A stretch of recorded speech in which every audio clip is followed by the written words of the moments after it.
প্রযুক্তি, সংস্কৃতি আর আধুনিকতার এক বিস্ময়কর নাম সাউথ কোরিয়া।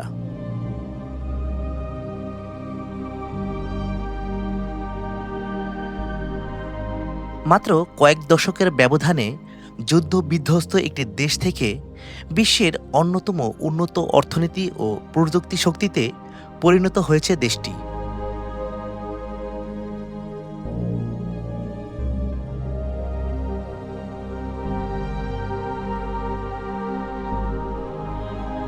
প্রতি বছর বিশ্বের লাখো পর্যটক ছুটে আসে সাউথ কোরিয়া ভ্রমণের উদ্দেশ্যে।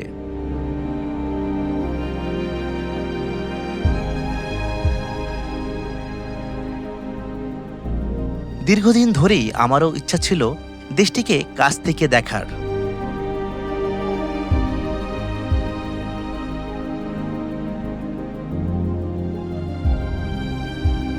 অবশেষে সেই স্বপ্ন পূরণ করতেই সাউথ কোরিয়া ভ্রমণে হাজির হয়েছি আমি এবং আমার ভ্রমণসঙ্গী আফজাল।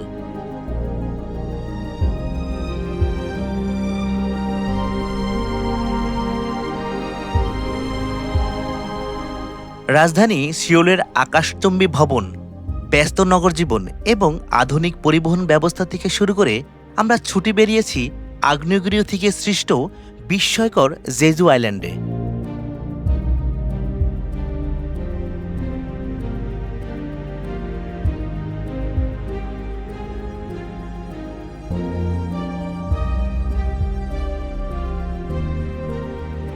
এই দ্বীপে আমরা দেখেছি প্রকৃতির অসাধারণ কারুকাজে গড়া ইয়ংমারি কোস্ট থেকে শুরু করে আদি কোরিয়ানদের গ্রামীণ জীবন। ইতিহাস এবং ঐতিহ্য সন্ধানে আমরা ছুটে গিয়েছি কোরিয়ার দ্বিতীয় বৃহত্তম শহর বুসানে।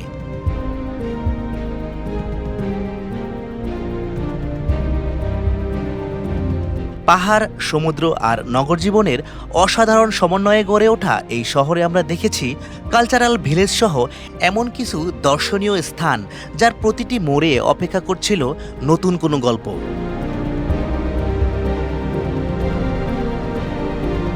এই ভ্রমণে শুধু ঘোরাঘুরিই নয়, আমরা স্বাদ নিয়েছি জনপ্রিয় কোরিয়ান ট্র্যাডিশনাল খাবারের। ঝকঝকে আধুনিক নগরী, আগ্নেয়দ্বীপের অবিশ্বাস্য সৌন্দর্য, স্থানীয় সংস্কৃতি আর খাবারের বৈচিত্র্যের বাইরেও যে কোরিয়া সম্পর্কে আরও অনেক কিছু দেখার ও জানার আছে, এই সিরিজের ভিডিওগুলোতে আমি তাই তুলে ধরার চেষ্টা করব একে একে।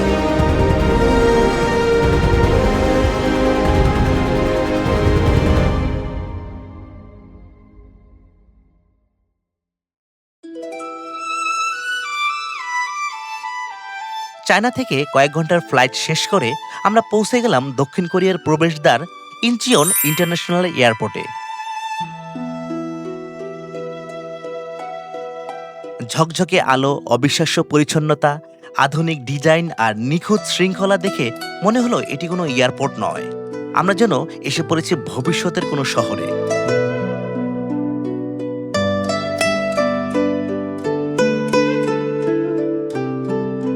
বিশ্বের সেরা বিমানবন্দরগুলোর তালিকায় বারবার জায়গা পাওয়া এই এয়ারপোর্ট থেকেই শুরু হলো আমাদের দক্ষিণ কোরিয়ার অভিযান।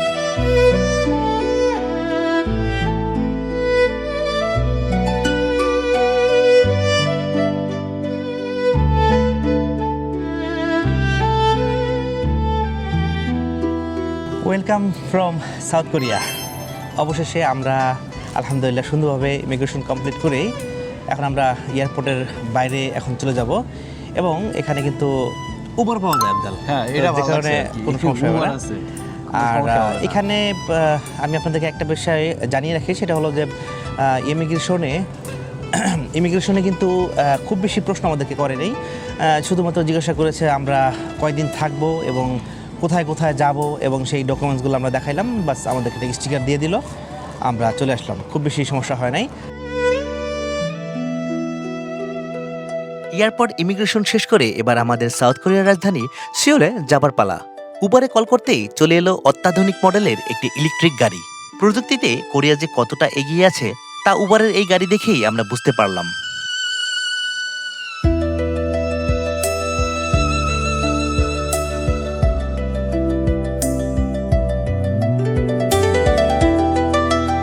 আমরা আরও বুঝতে পারলাম যখন ঝকঝকে রাস্তা আর দুই পাশে আকাশচুম্বী ভবনগুলো দেখতে দেখতে আমরা এগিয়ে যাচ্ছিলাম রাজধানী সিউলের দিকে।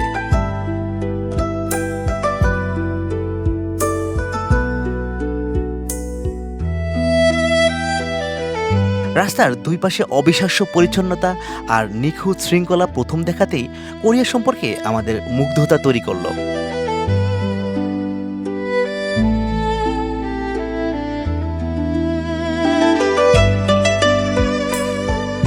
এয়ারপোর্ট থেকে সিওলের দূরত্ব ছিল ৬০ কিলোমিটার। আমাদের যেতে সময় লেগেছিল ১.৫ ঘন্টার মতো। কিন্তু এই পথ শুধু এক শহর থেকে আরেক শহরে যাওয়ার গল্প নয়, এটি ছিল আধুনিক দক্ষিণ কোরিয়াকে কাছ থেকে দেখার একটি যাত্রা।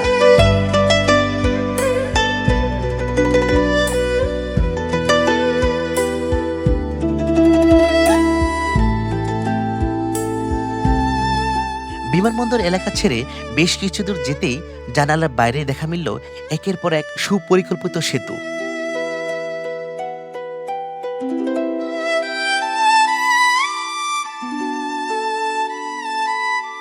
বিশাল রাস্তা আর আধুনিক অবকাঠামো, কখনো সমুদ্রের উপর দিয়ে নির্মিত সেতু পার হয়ে, আবার কখনো পাহাড় ছেড়ে তৈরি করা আলো ঝলমলে টানেলের ভিতর দিয়ে আমরা ছুটে চলছিলাম।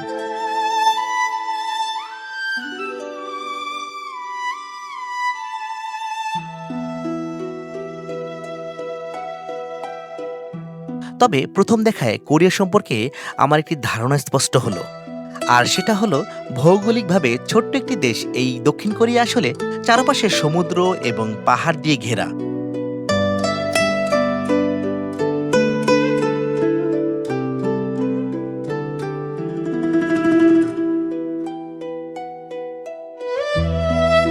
যেখানেই তারা একটু সমতল পেয়েছে সেখানেই আকাশচুম্বী অট্টালিকা তুলে রেখেছে, যা কোরিয়ার সৌন্দর্য যেমন বাড়িয়ে দিয়েছে তেমনি বিশ্বের অন্যতম একটি আধুনিক শহরের খ্যাতি এনে দিয়েছে।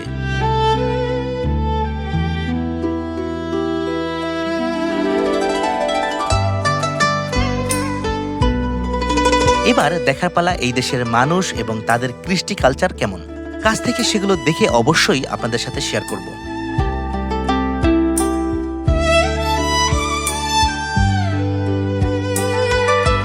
প্রায় ১.৫ ঘন্টার জার্নি চোখের নিমেষেই শেষ করে আমরা চলে এলাম রাজধানী সিওলে আমাদের আগে থেকেই বুকিং করে রাখা হোটেলে।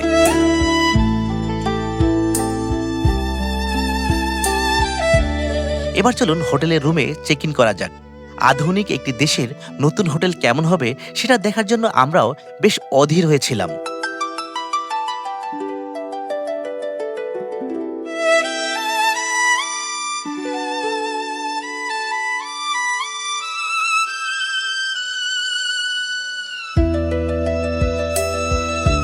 হোটেলে চেক ইন করেই আমরা বেরিয়ে পড়লাম। এবার আমাদের প্রথম কাজ ছিল মানি এক্সচেঞ্জ করে নেওয়া। আমরা এখন ঘুরতেছি কারণ আমাদের কাছে এখন কোনো কোরিয়ান ইয়েন নেই, তো কারেন্সি কালেক্ট করার চেষ্টা করতেছি। আমরা চাচ্ছি যে এখানে অ্যাপল পের সাথে অ্যাড করা যায় কিনা কোনো কার্ড, তাহলে আমাদের জন্য খুব বেশি ভালো হয়।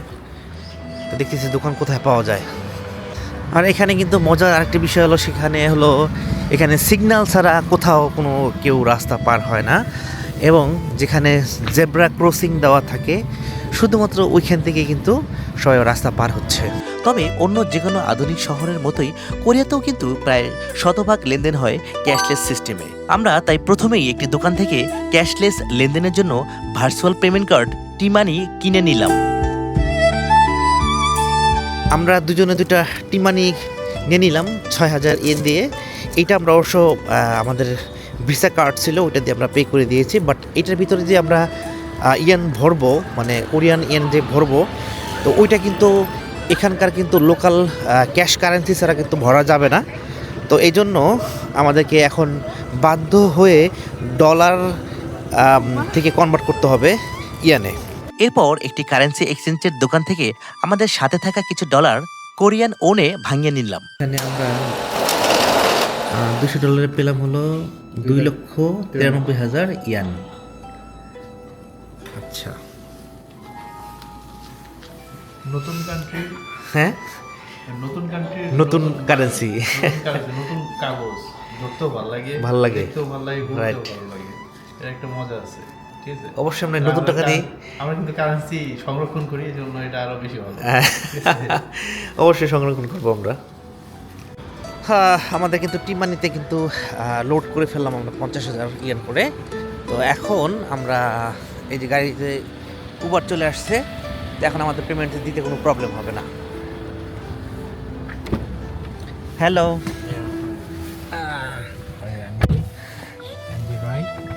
ওকে। টিমানিতে কোরিয়ান মুদ্রা লোড করে আমরা একটি উবারে উঠে বসলাম। আজকের প্রথম দিনে আমাদের তেমন কোনো প্ল্যান না থাকলেও সিওলের স্ট্রিট ফুড মার্কেটটা আমরা এক্সপ্লোর করতে চাইলাম।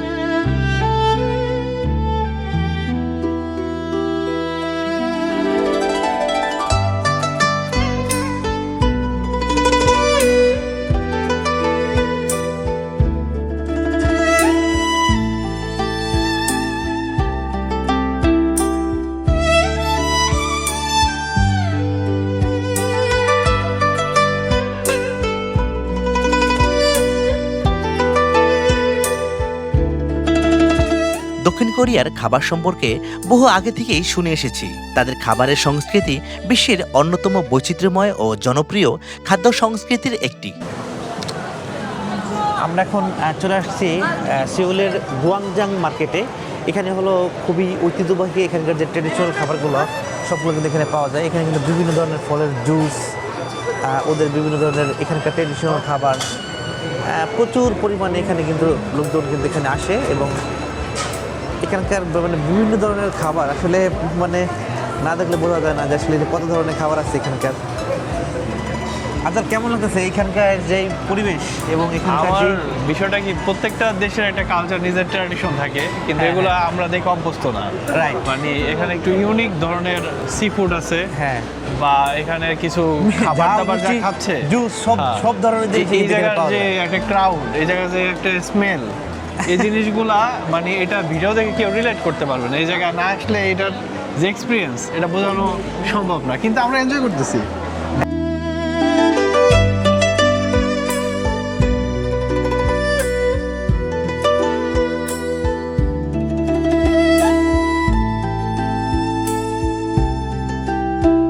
স্ট্রিট ফুড থেকে শুরু করে শতাব্দী পুরনো ঐতিহ্যবাহী খাবার সবকিছুতেই রয়েছে আলাদা স্বাদ ও পরিচয়।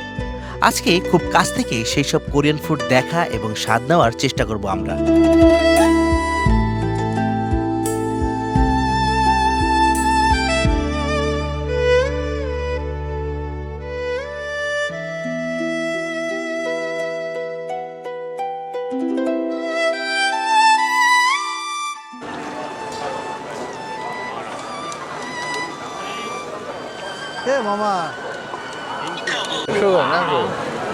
এইটা ওদের একটা ট্রেডিশনাল খাবার, নাম হলো সুইট রাইস পাউ। এখন জানি না এটার টেস্ট কেমন, হ্যাঁ, তো একটু খাই দেখি দেখি কেমন লাগে।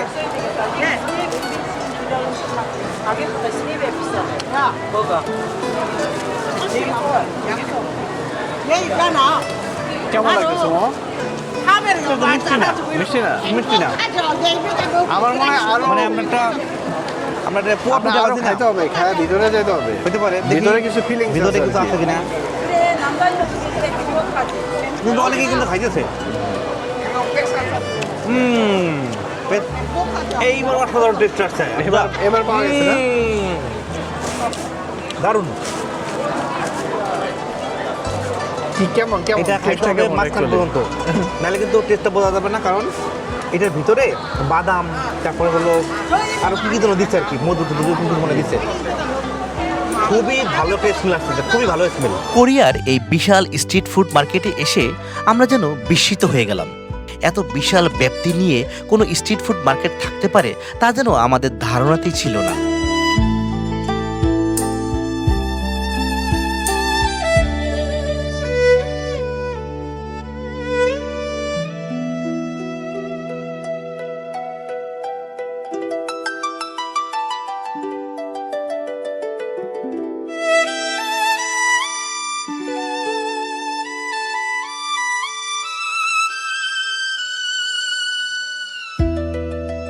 মনে হচ্ছিল বিশাল একটি এলাকা জুড়ে যেন খাবারের মেলা বসেছে, কিন্তু এটা ছিল এখানকার প্রতিদিনের চিত্র।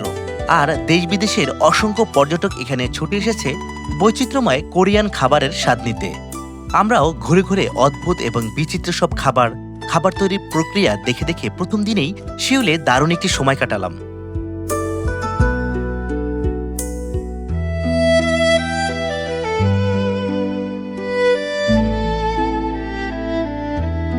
স্ট্রিট ফুড মার্কেট থেকে বের হয়ে আবারও আমরা উবার নিয়ে নিলাম। এবার আমাদের গন্তব্য চঙ্গিচং স্ট্রিট।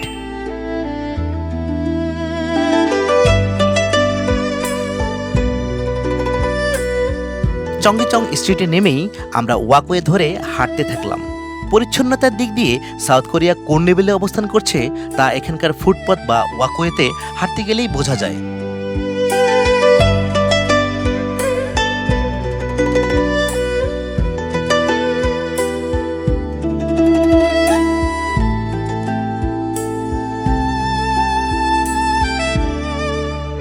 একদিকে সুউচ্চ আধুনিক অবকাঠামো, অন্যদিকে নির্মল প্রকৃতি। ফুটপাথের সারিবদ্ধ গাছগুলোতে শুভ্র ফুলগুলো যেন সেই সৌন্দর্য বাড়িয়ে দিয়েছিল বহুগুণে। হাতের ডান পাশে নিচে সরু একটি ঝিরি মনে করিয়ে দিচ্ছিল বাঁচার জন্য শুধু ইট কাঠ পাথরের নগরায়ণ হলেই হয় না, থাকতে হয় দম ফেলার জন্য প্রকৃতির সাথে আত্মিক সম্পর্ক।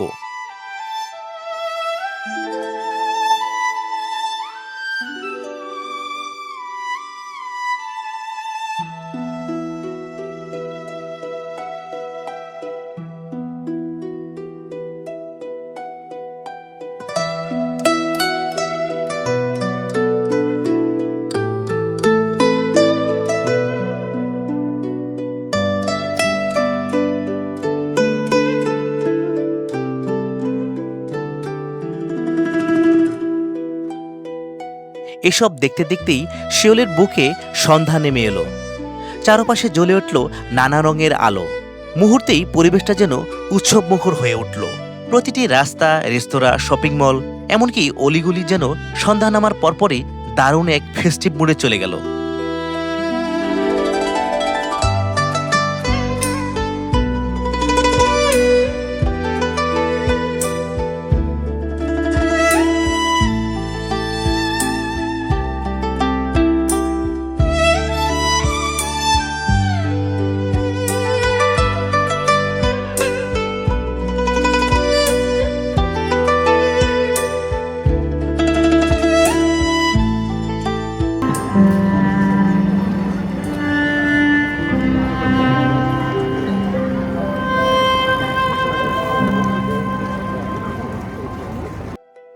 আমরাও এগুলি ওগুলি হেঁটে হেঁটে রাতের সিউল শহরের সৌন্দর্য উপভোগ করতে লাগলাম।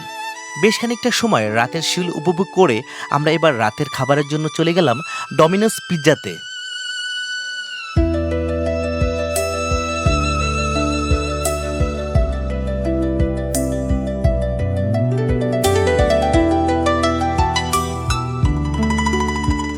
সেখান থেকে পিৎজা কিনে আমরা এবার হোটেলে এসে কোরিয়াতে আমাদের প্রথম ডিনার শেষ করলাম। পরদিন ছিল আমাদের সবচেয়ে এক্সাইটেড দিনের শুরু। আমরা সিউল থেকে ফ্লাই করে গিয়েছিলাম অসাধারণ সুন্দর দ্বীপ জেজু আইল্যান্ডে। আগ্নেয়গিরি দ্বীপ, নীল সমুদ্র, কালো লাভা পাথরের উপকূল, চোখ জোড়ানো প্রাকৃতিক সৌন্দর্য আর ভিন্ন এক কোরিয়া দেখা মিলবে সেখানে।